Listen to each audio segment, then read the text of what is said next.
Thank you so much for coming. This new session is with Adam Leftik, who you saw this morning, and Tejaswi Redkar, who's from Cisco. And there is a lot to talk about in terms of our relationship, and they'll be giving you a high-level overview of how we're working together and what it means for our customers now and in the near future. So let's please welcome Adam Leftik and Tejaswi Redkar to the stage. Thank you. Thank you.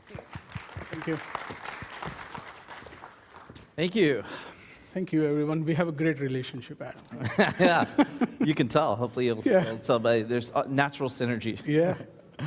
Awesome. Well, thanks for joining us after lunch. I think I'm quite jet lagged, but I think I'll do my best to keep you guys engaged and excited about some of the things we're working on together. So before we start, the obligatory accounting rules. My friends in legal, I can see them over there. So we're going to be talking about future direction. And anytime we do that, one thing to remember is future directions change. So you don't want to make any purchasing decisions based on some of the future statements we're going to be making. Anything else you want to add on that one? Just kidding. All right. So I know everyone's here and excited to talk about what we're doing and how the whole is greater than the sum of the parts. So you kind of heard Bhaskar talk about it earlier this morning if you were able to attend the keynote. But I think, and David touched on this as well, really the key takeaway for a lot of us at AppDynamics is we're all about understanding transactionality and understanding business transactions and helping you bring context and meaning to the monitoring and troubleshooting that we do. Now, when you combine that with the brilliant offerings in data center automation and data center intelligence, and you kind of bridge the gap between the security landscape so that you can understand the transactional context inside of all these systems, you have a brilliant platform. And I think when you want to move towards automated root cause analysis, understanding impact, self-healing systems, it's critical to bring all these different components together and understanding the business world. Yeah, this is the beginning, and not just self-healing, but also self-defending applications. It's not just what you want to heal, but how do you defend against external threats and internal threats? Right. We talked a lot about digital transformation this morning, but this quote is really relevant because one of the things all of our customers are telling us that business is fundamentally changing, right? The way the users use your systems and your applications is no longer the same, right? So, I was talking to another great customer of ours. It used to be 70% of all their online banking applications came in through web browsers. It's completely flipped. It's 70% are coming in mobile, and fewer are coming in. So the way these systems were put together has fundamentally changed. So the need for visibility at depth, both inside the data center and bringing the transactional context and business awareness around that is even more important now.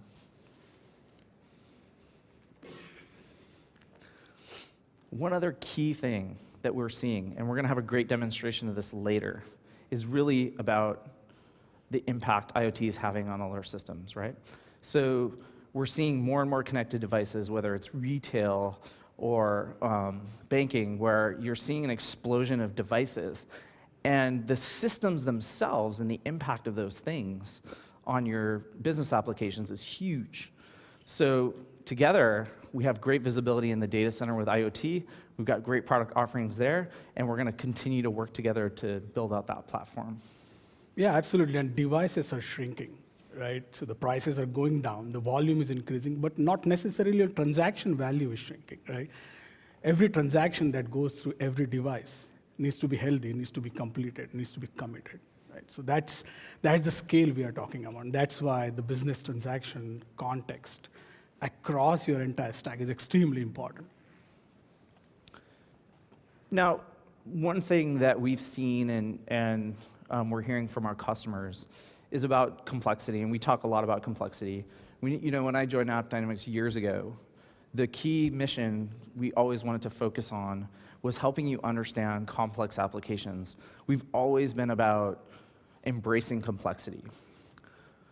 But even 9 years ago, I don't think I imagined how complex systems were going to get, and we've seen a massive evolution that's continuing. There's more and more dependencies. People need to move quicker and quicker.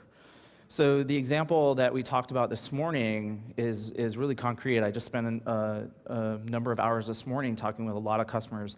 And take this mobile banking concept, right? Imagine the number of services that have been decomposed for these small operations, and people are really struggling to understand where all this complexity is coming from, right? So, if you have a service, right now, a lot of our development teams and our production operations teams don't even know who's calling into those services. So when they make a change, they don't know what the impact is. So AppDynamics has always been focusing on trying to reduce that cognitive overload and help you understand what's really going on so that you can move faster. Also, critical to this piece is really about how do you follow the customer journey and understanding where customers are coming from. So being able to get end-to-end visibility, whether you're crossing the chasm into the public cloud or you're just deploying in your data center, is super important. And so our correlation runtimes and all those other pieces are really critical to understanding that. But I know there's a lot of new folks out here, so I'm going to do a quick recap of kind of how AppDynamics works and how you go about enabling some of these capabilities that we've been talking about. First is agent deployment. Agent deployment has been part of the IT operations workflow for a long time. Deploying agents has kind of been just the thing we do to get up and running. But we've invested quite a bit in helping users deploy agents faster and getting new capabilities. So we've introduced this concept called Universal Agent that I talked with David about this morning. So once you deploy our Universal Agent and you want to add new visibility modules on top of that, say, for example, our new network agent, you don't have to go and touch the host again. You simply enable that component, and we'll manage the entire lifecycle of that agent for you. So that's agent deployment. The other big piece that we do that you saw in the demonstration earlier this morning was being able to understand your application topology through auto discovery. So we give you visibility into all the downstream calls that you're making and all the runtime components. Third, transaction snapshots. So when things inevitably do go wrong, we capture this diagnostic data and enable you to basically get visibility into your production environment to understand where things are wrong. Now, this is designed for production, right? So very low overhead, but we only capture things when they're meaningful. So this is the other key aspect of AppDynamics. So instead of giving you a bunch of normal data that doesn't actually tell you anything useful, we focus on just diagnostic information that's relevant to the task at hand. Fourth, once you have all of this information and monitoring and interdependencies, anomaly detection is critical. So through our dynamic baselining, what we're able to do is help you understand when things are slow, but in the context of your business. So understanding things like day of the week, week of month, all those the other aspects of your business are critical to doing anomaly detection. Now, one aspect of APM that we've long focused on is not just about helping teams solve problems with the tool, but focusing on improving workflows and focusing on actually scaling inside of the organization. So we have lots of features and functions that we build to help teams kind of orient and work around understanding what the application performance is. So whether it's a visual flow map or a service endpoint, which is a granular view into particular services that are being managed by a specific team, kind of helps you get that level of visibility, but also helps you scale organizationally. We talked about this earlier as well, where one thing that we've really tried to do for development teams is give them detailed, granular code-level visibility. So when you do have system problems, you're able to get to that line of code. And you saw that example today when we were able to go and look at a piece of SQL that was being invoked by an application. And then business IQ. So you saw this demonstration again this morning, which helped you understand how AppDynamics is enabling business-level information through our intelligent agents and helping users extract information that gives them insights into key operations for the business, which really is about changing the language of monitoring and troubleshooting. One key aspect of the entire application intelligence platform has always been about giving you end-to-end visibility. And with Cisco and AppDynamics coming together, this just improves, right? So not only are we together on this journey, we're focused on giving you contextual and actionable information and helping you quickly reduce mean time to resolution times.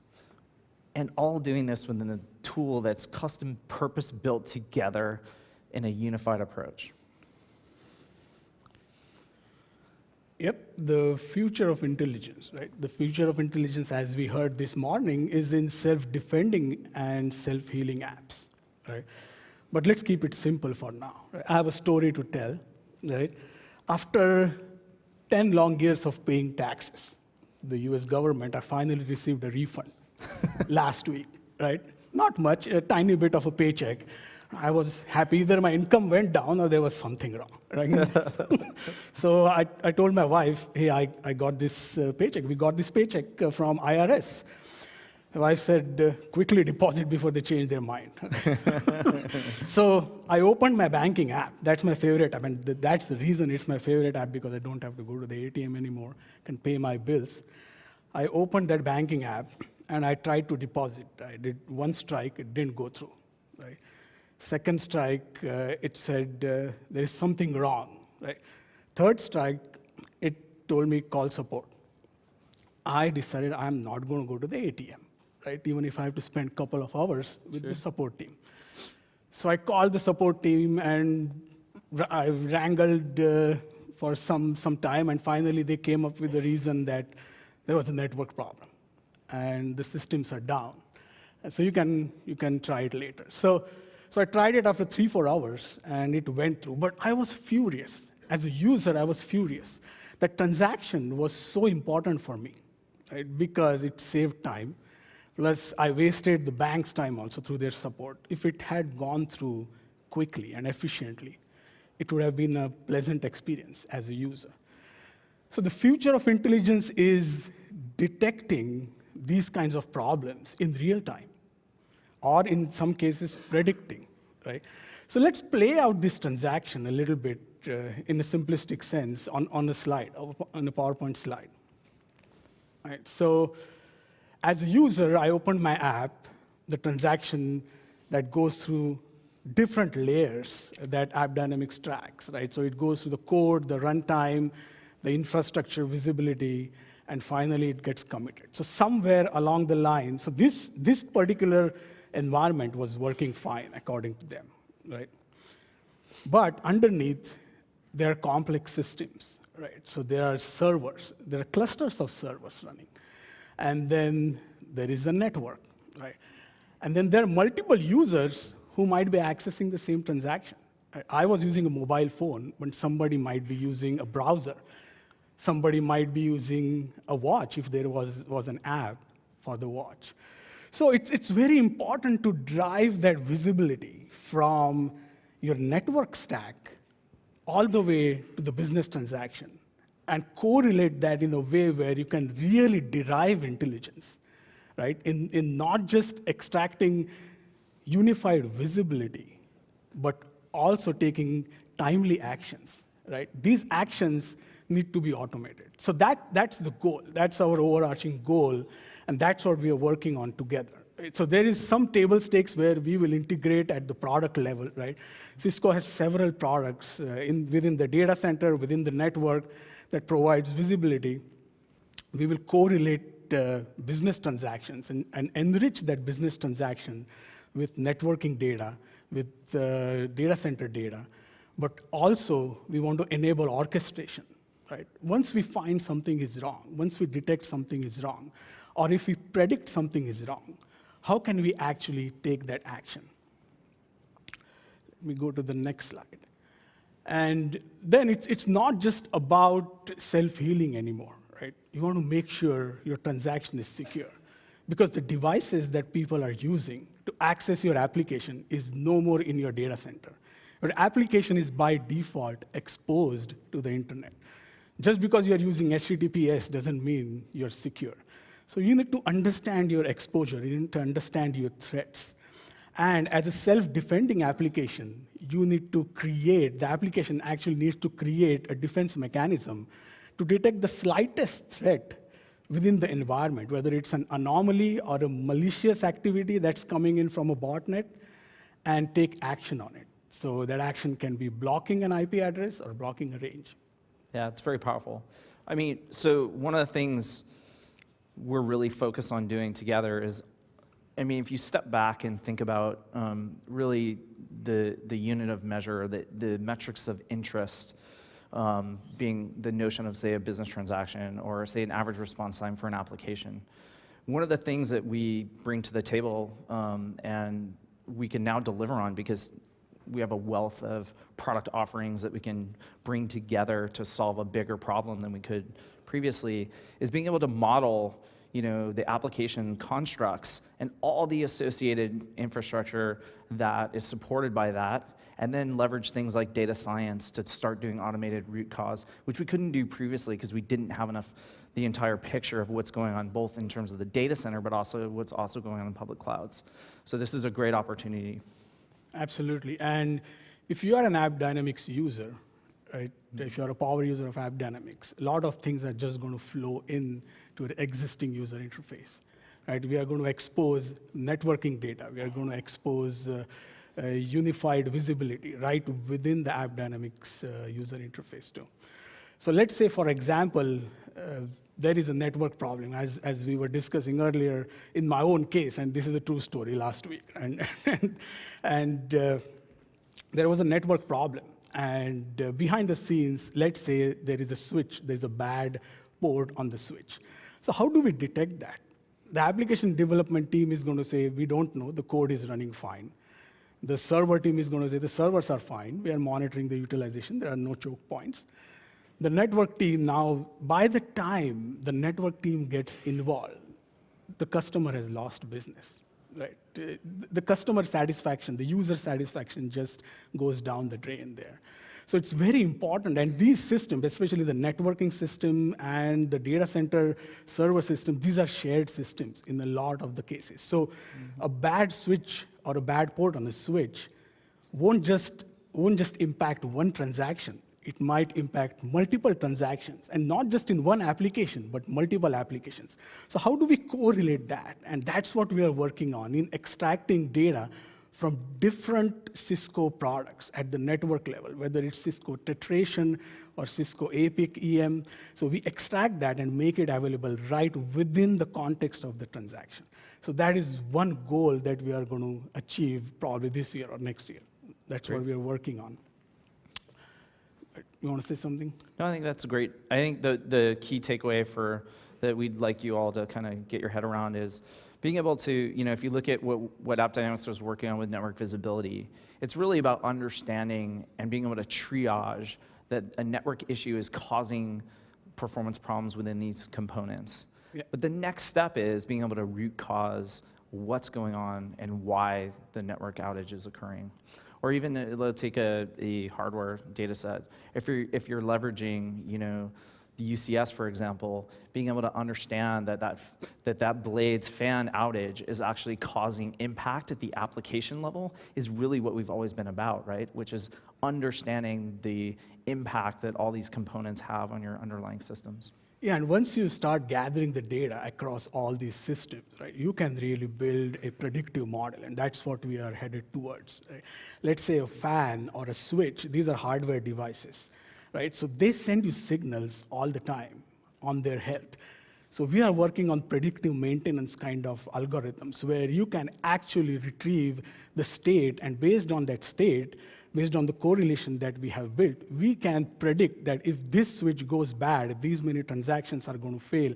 So why don't you take an action proactively in deploying another switch or deploying the application into another environment? Because these are all software-defined switches. Even though there might be hardware behind the scenes, they all have software interfaces. So let's say your choke point is bandwidth or throughput. You can actually make changes via API on Cisco UCS in making sure that you provision additional bandwidth. So that is available today, but it's only available in siloed UCS environment or siloed network environment. So we don't have that business transaction context yet, and that's what we are bringing to the table. And the opportunities are just limitless when you think of this end-to-end stack and what you can deliver through amassing this much data, building machine learning algorithms, building optimization algorithms also, and then taking timely action. So self-healing operations, right? So this is our vision on how do we actually enable self-healing, right? So there are 3 simple stages, right? First of all, we need to project the performance and availability metrics across the entire stack, right from your network, your data center, UCS, and business transactions. So once you have that performance and availability metrics projected, right, then you also project your capacity. Because when you're taking timely actions, when you are self-healing, you're not just spinning up new VMs. There are limits, there are constraints, there are cost constraints, there are utilization constraints. And so capacity is extremely important for you to understand what can I deploy, what can I provision, what am I paying for. And then you correlate the performance, availability, capacity, and cost. And then you derive intelligence, and you come out with a prescription that, okay, this is the prescription. If my network port is failing, just add additional port because it's software defined. Or why don't you move this particular application into another environment? Or if the complete cluster is failing, you can use products like Cisco Cloud Center to actually redeploy or burst the application into public cloud. So that is how we are going to achieve self-healing. So it's not going to just happen overnight. There needs to be prescription that is built based on domain knowledge initially, and then as we add more data, data is the new goal. So as we add more data, the applications will start learning from it, right? And then it will get smarter over time, and that is when we actually start achieving the goal of self-healing, because now the application understands what are the seasonal patterns. The application understands what are the anomalies. The application also understands what are the threats and what it can deliver based on its capacity. And then it can take actions that, okay, initially it might be just based on heuristics, as all machine learning algorithms or applications first start with, because you don't have enough data. Fortunately for us, AppDynamics has done a wonderful job in collecting business transactions data. And Cisco has amassed data around network, data center, and security. And if you correlate that, the sky's the limit. It's bigger than multiple gold mines together. Right. You know, one thing I'd add here that I think is really critical, and we often get this question asked a lot by customers and users, which is, you know, hey, with all this data, how is data science going to handle this massive amount of complexity? And I think the key takeaway is not just, you know, if you look at what AppDynamics does, and even some of these data sets that we're talking about, whether, you know, it's you know, capacity data coming in from, say, a tetration product line.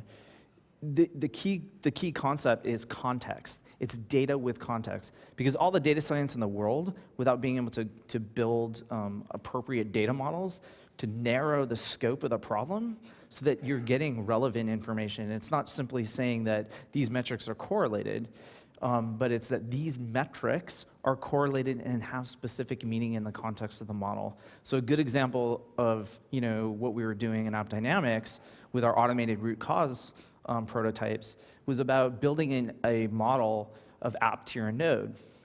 So, you know, we have a notion of an application, we have the notion of a cluster or a tier, and then we have a node, all right?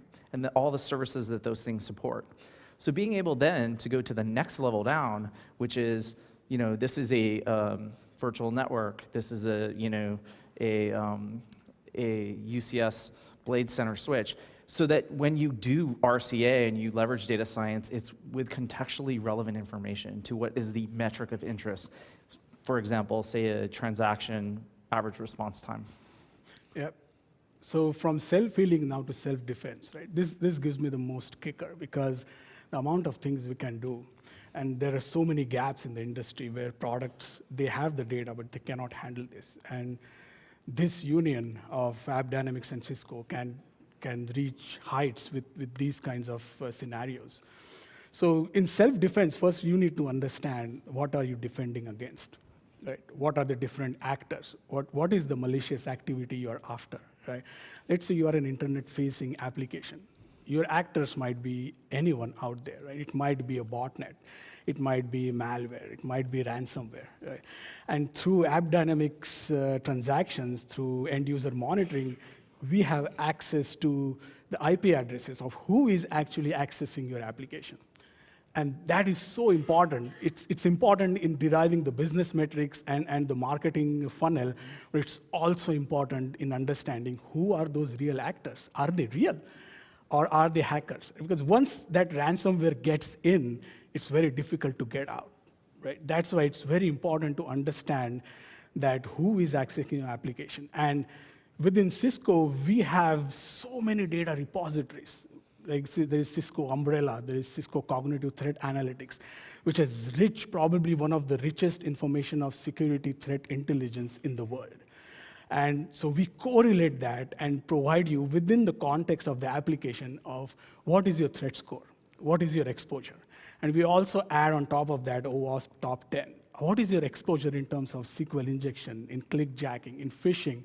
Let's say, for example, it's as simple as a hacker sending a text message to one of your users and saying, open this app, and if you invite your friends, you will get $100 in gifts. It happens all the time, right? So the user clicks in, it's a banking app, the user enters credentials, and that's it. You're gone. Everything else is taken over by the hacker. So there's so many such scenarios that you need to detect. And when you build a self-defending app, there are 3 stages you need to understand it. So one is the pre-processing, right, where you are actually preventing the threat from entering. Then then the second stage is during runtime, right? What is happening right now in my runtime? Is there any malicious activity going on? And then the third one is the post.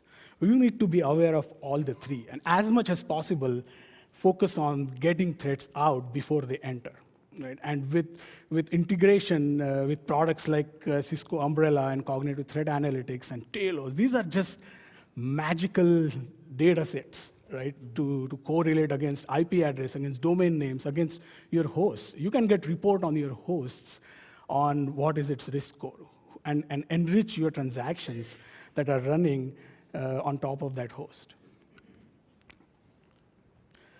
So quick recap on self-defending application, right? So similar to self-healing, there are 3 stages and 3 approaches. So one is the application protection itself. Find out what are the vulnerabilities within your application. What is the exposure, right? How many things can get in or who can get in, right? What's out there? The second one is intrusion detection. So find out who are actually accessing your application, who are those actors, and weed them out before they even enter. And the weeding out is also extremely important. That is where you get into the self-defense, right? Because Cisco has products like Cisco Defense Orchestrator, Cisco Firewalls. So once you understand, okay, this is a botnet or a ransomware that's accessing my application, you can actually trigger a dynamic policy on the network or on the firewall to block that IP address range. And you can automate that entire process by creating policies. You don't have to do it manually, right? So that's the vision of self-defending applications, where you actually detect even slightest of malicious activity and just close it down. So let's take a step back and understand what is the failure surface of your application. So let's go step by step, right? First thing is the app that I was accessing, right, to deposit my IRS check, right? So what all can go wrong? So this is based on domain knowledge. This is based on experience. This is based on what we see in the industry, right? So these are the top issues, top failures that happen in the application. So bad memory management. What is bad memory management? The devices are shrinking. Memory is getting cheaper, but a person depositing a check from a low-powered Android device or low-cost Android device or a high-end iOS, right? Their expectation is the same, that your transaction will go through, right? It's not that because you are running on a watch, their transaction is not as important. That customer may be a premium customer.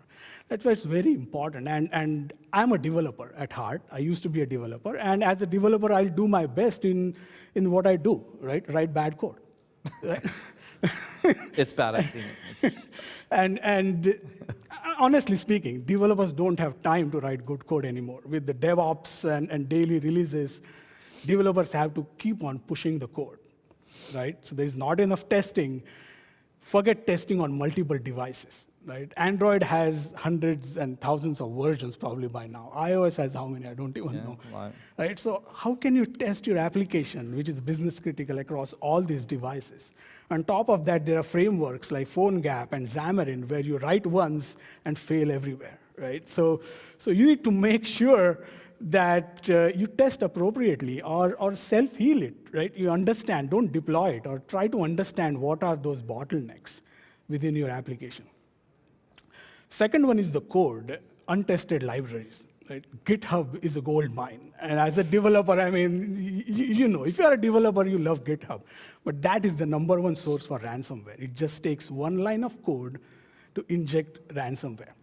If a code in GitHub is not maintained and not managed properly, a developer can impersonate as a good developer, can do 100 good check-ins, and then just slide in one bad check-in with just one line of code. And that can completely devastate your application.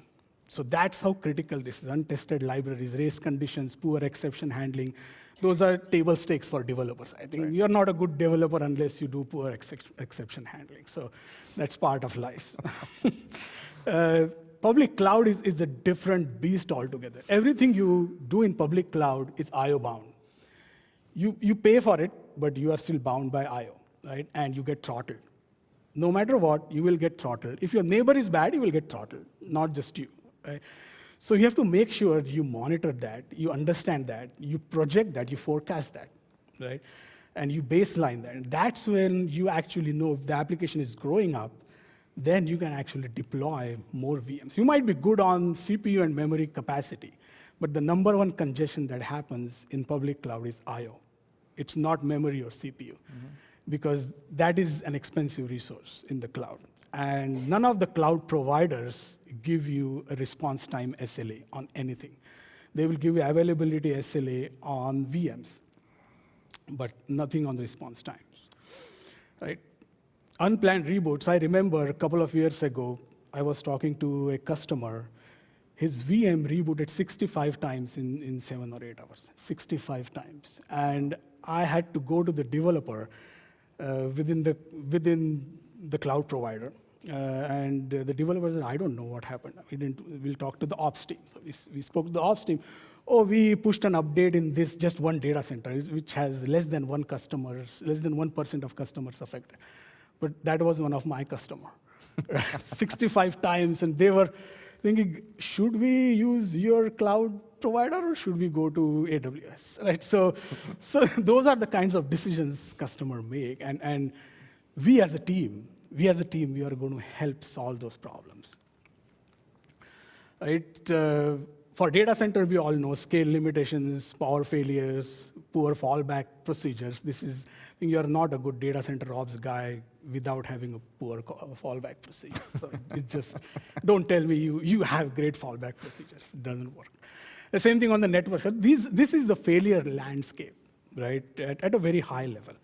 And when we bring Cisco products and AppDynamics and business transactions and business IQ, all these together, you can see sky is the limit, right? We can actually drive the richest end-to-end view, intelligent recommendations, self-healing, self-defending, right? And context-specific insights. I think that's right. So, as you're just describing, the key here is context, right? So, AppDynamics is going to continue to deliver on changing the conversation between business and IT and driving context into application performance, security, and data center visibility. And that's really what this marriage is all about. So really excited, glad to be a part of the family, and looking forward to working with you. High five. All right, man. Okay, we'll open it up for Q&A. Thanks.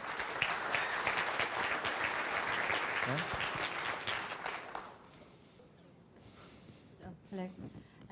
So Cisco is the master of the indirect market. And how's this going to impact the lovely customer-facing and very direct approach that AppDynamics has with their customers today? Yeah, as you heard in the morning, right, David clearly mentioned that AppDynamics is going to function as an independent company, right? So even though it's under Cisco, the integration is going to happen only at the product level. So we want to make sure we are cognizant of the fact, and we all love AppDynamics customers too. Yeah. So it's a great question by the way. Yeah, I think that's a great question too. Nothing changes about the way we approach our customers and the way we work directly with our customer base.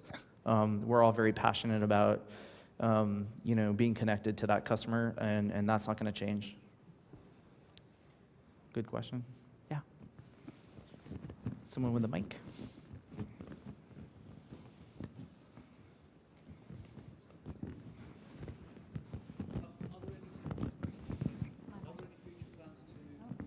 It's not hot.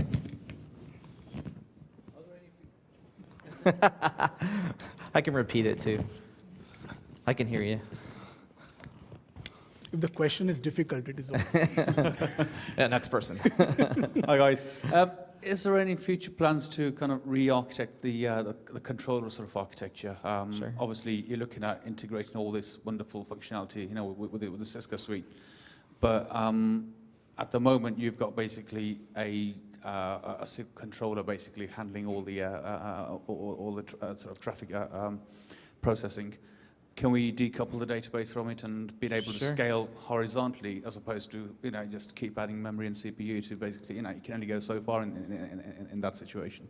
Great question. So the current architecture, just to give you some context around what's going on. So we've been working on our next generation platform for quite a while now. So we've finished our event service. We're currently working on our metric service. And so you will see over time, and hopefully this year, a pretty quick rollout of our next generation platform. What Cisco brings to the table is it basically accelerates that roadmap for us. So we get to leverage additional resources where, on our previous trajectory, that would have been more difficult to do with the obvious pressures from Wall Street. So now I think, if anything, our current plan continues to accelerate. We also get access to technology components that we didn't have before. So it accelerates that journey for us, for sure. Yeah.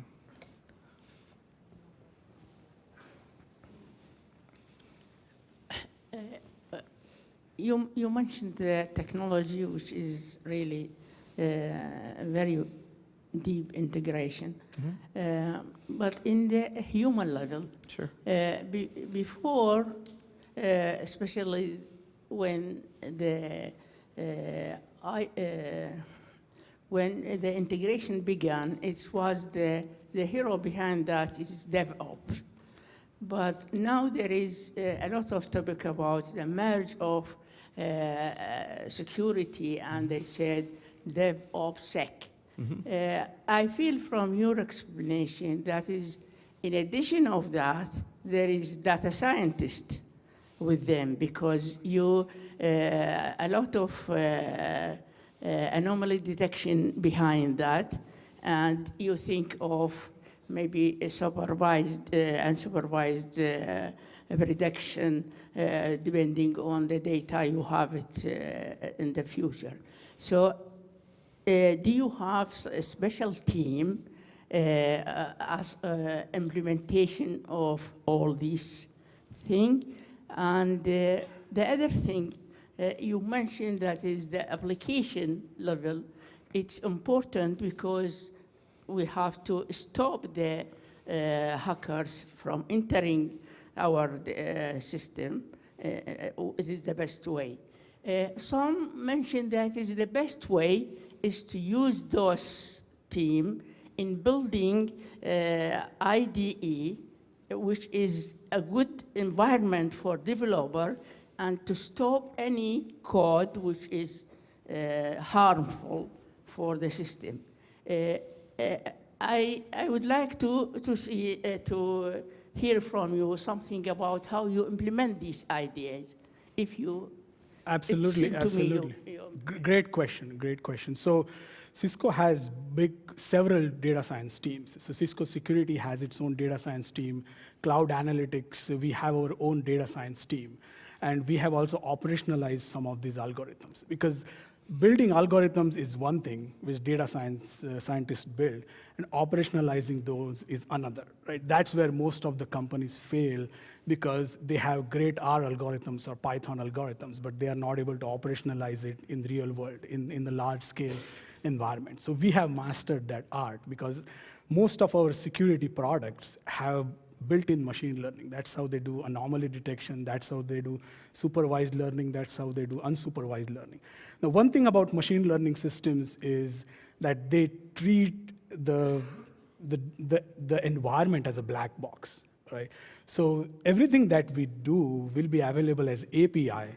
So the outcomes of the algorithms will be available as API. But from a data scientist perspective, the more they treat that system as a black box, the better it is, because then you can feed in different types of data, and the machine learns as it progresses, right? As it gets more data. The moment you add more development and more specificity to it, there are chances of overfitting the data. Right? That's where you don't get the right values out. So it's a thin balance between exposing the algorithm itself and, on the other hand, operationalizing a very well-written algorithm in a particular domain. Yeah, that was a lot to unpack. It's a good question, though. So I think when you were talking, a couple things caught my attention. One is something that I think we've actually been talking about this recently. There is a bit of a shift going on, similar to which we saw in DevOps when, right now, I think most of you would agree that there's stovepipes within the organization between the CISOs and the application teams. And frankly, we don't talk the same language. I mean, I see this even internally myself, where there's not enough application knowledge inside of the security teams, nor is there enough security knowledge inside the dev teams. And because of that, we talk past each other, and there's a huge opportunity to come in and fundamentally change that, just like, and I guess the new term is going to be SecOps. Why not? But I think, when it was just AppDynamics, and we had a number of customers come to us and say, hey, it would be really fantastic if you guys could help us solve this problem for us. And we had a number of large banks who basically begged us to get into the security space a little bit and try and do more business context and application awareness into the security systems. And it was simply just too much for us to take on. And now there's a really big opportunity with the new product offerings, both they have, but also some of the learnings we have around helping surface up and transform and change the language so that people can start talking about the same things. Because I think that's step one. Then you mentioned something else that caught my attention about getting more developer-oriented focus. This is something actually I've been passionate about and internal championing within AppDynamics, which is not unrelated to security, but getting performance awareness into development is also another area of interest of mine and the product team. Today, at the closing keynote, you're going to see a prototype of something that we built with this in mind. And there's a great gentleman, Satish, who worked on it. I didn't see him in the audience, but you should pick his brain, because what we've done is we basically brought in the APM insights into the IDE so that developers can see the impact of performance inside of their tools environment. So when you were describing a similar scenario with security, that caught my attention. It's a similar kind of thing. If you could bring more awareness into development, I think there's a huge win there. So interesting idea. Yeah, I have a question about when you mentioned about self-defending and self-healing. I assume it is the part of application intelligence you are talking about. So how self-defending is related to APM? How APM is going to play the role in the context of self-defending? So it's a great question. The thing is, the notion of APM itself is changing, right? APM, in literal sense, is application performance monitoring. The basic thing about application performance monitoring and security is whenever there is a security event, most of the time, the application degrades in performance, right? No matter what. So that's why there is direct correlation between the security events happening surrounding your application and the performance of the application. And it's largely ignored in the industry. That's right. Right? And that is the opportunity we think when we bring these two data sets together. That is the opportunity, and that's my answer. And understanding, I think also understanding the impact of the actual endpoints that are being affected. I mean, I think there's a huge opportunity. I mean, again, going back to this like lack of communication between the teams, you know, you may have a particular endpoint that is being accessed. Nobody knows what the impact is and what the actual surface area looks like from an application perspective. And that's what the business wants to know. And, you know, people are really struggling with this to understand, like, you know, how do I communicate what the outage was, who was affected, what business applications were hit. So I think there's a huge opportunity. Yeah, absolutely. And when you throw IoT into the mix, last major attack was based on IoT devices, right? So many applications went down because IoT devices, they are low power devices, so they are open. So you can write one line of code and then you can create a botnet just out of IoT devices, right? And because they don't have the power to install security software themselves, right? So if you throw IoT into the mix, it's a big opportunity as well as a big threat to your application. Yeah, agreed. Anyone? Yeah. Hello. Hey. So during your presentation, I heard some keywords, which were scalability, proactively, machine learning, and more important, cloud. Due to the first three that are not being able to cover in my current data center, I'm forced to move into cloud. Due to data protection, law, risk assessment, and so on, I have to have a private cloud. In my normal data center, I'm using AppDynamics, but in a private cloud where I want to have machine learning, where I want to be able to supervise my VMs and scale up in 1 hour using auto deployment. How is this one covered by your process? Because we're facing lots of risk issues. Sure. I think, you know, the notion of building automation and intelligence into the scale-out systems is really still in early days. I think we've just started our own kind of understanding of how this can really, how we can leverage the data. And I go back to kind of what I described earlier. I think the key for us is all about understanding the models so that we can orient the data science. And to what Tej's point, that's part of operationalizing it.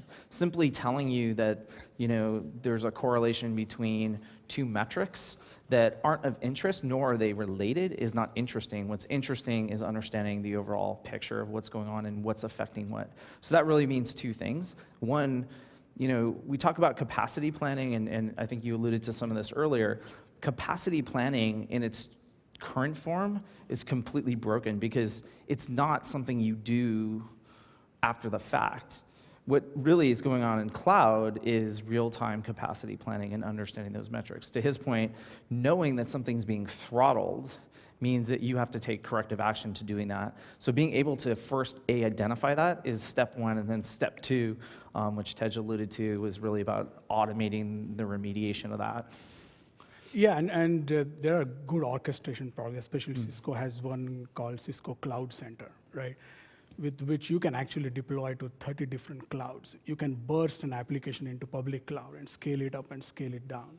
So to scale out within your private data center, you still need a good orchestrator. I don't know whether you're using VMware or what is the hypervisor layer that you are using. So every good hypervisor has orchestration APIs. And those need to be projected into an orchestrator of orchestrators, which can understand the language of autoscale, which can understand the language of cloud bursting. So those kinds of things are very important because the traditional hypervisors, they can scale within their own environment, but you are limited by scale within your own data center. So how can you burst out? How can you burst in? So those kinds of things, you need good orchestration products. With regards to non-technology companies that have got global, multiple outsource elements of every component you've spoken about, how do we position an end-to-end tool like this? Who is the ownership, and how do we get multiple partners bought into allowing now end-to-end site from data center, information, infrastructure, communication, and application? How can we position that into for the non-technical companies? We have to work together as a team with customers, partners, AppDynamics, and Cisco. We have to work together as a team and take it up level a notch, right? So the thing is, right now, how the sales process works, even within Cisco or within AppDynamics or different companies, is you have one buying center, and you go after that buying center, right? Okay, my buying center is IT ops, right? My buying center is server ops. But with this kind of product, you need to go one level up where you can look at not just the bottom level, but you can bring all these things, all these teams together into one collaborative environment. I think of applications as a collaboration environment. I don't think it as any different than a document that you're collaborating on, because multiple people work together. In fact, it's much more complex than a document. But it needs a collaborative environment with the right set of dashboarding and business IQ and all these kinds of things where you gather the information. So it is valuable at each layer of the organization. So let's say you're at the network layer, you have something to offer to the network ops, right? And then you're at the server layer, you're at the application layer, and then you're at the VP and CIO layer, right? So it's a great question, and we have to go there, and there is always an opportunity. And also in IT, I've observed is some of the buying centers are converging, right? So because like the network ops and security ops are coming closer together, right? The application ops and cloud ops are coming together. So cloud is driving a lot of these changes, a movement to the public cloud. Even though organizations may not be moving directly, but it's driving changes in the organizational structures. And I think there is an opportunity to pitch these kinds of products, self-defending and self-healing at a higher level too. Yeah, I think the focus has to be on business outcomes too, right? I think one thing I think we've done well as a company has been always about focusing people on business outcomes. And so if you can orient and create the right incentives for each one of these partners that you're working with and focus on the business outcomes, I don't think it'll matter as much as whether or not the company's less technology oriented, because at the end of the day, you know, I fundamentally believe this. I know David does. Everybody's becoming a technology company, no matter how old you are, whether you like it or not. I mean, who you compete with, you know, you talk to some of these, you know, large financial institutions that have been around hundreds of years, they're not worried about, you know, Bank of America. They're worried about the startup in Silicon Valley who's fundamentally disrupting their business, right? So I think, you know, everyone's becoming a technology company. So, but focusing and reorienting everybody around business outcomes for me is, I think, one key to kind of driving the right incentives across the different groups. All right. Well, thank you very much. Thank you, everyone. We're excited to have you here. Thank you. Thanks, Tej.